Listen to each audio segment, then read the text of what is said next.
Sana şiir okumak istiyorum. Yağmur da yağsın. Şöyle toprağa çiçekçe sormalı hesabı. Rüzgar saçların gibi kokmalı, ellerin vatan gibi sıcak olmalı.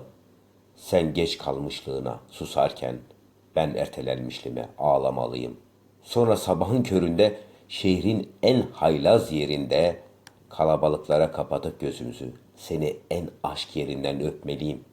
Yağmur da yağıyor olsun. Öyle damla değil gökten düşen. Gökyüzü yırtılmış olsun en yağmur yerinden. Bulut yağmur taşımaktan yorulmuş da üstümüze bırakıvermiş olsun usanmışlığını.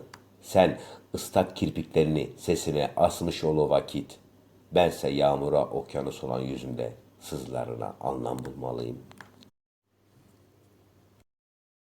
Sana şiir okumak istiyorum. Yağmur da yağsın. Şöyle toprağa çiçekçe sormalı hesabı. Rüzgar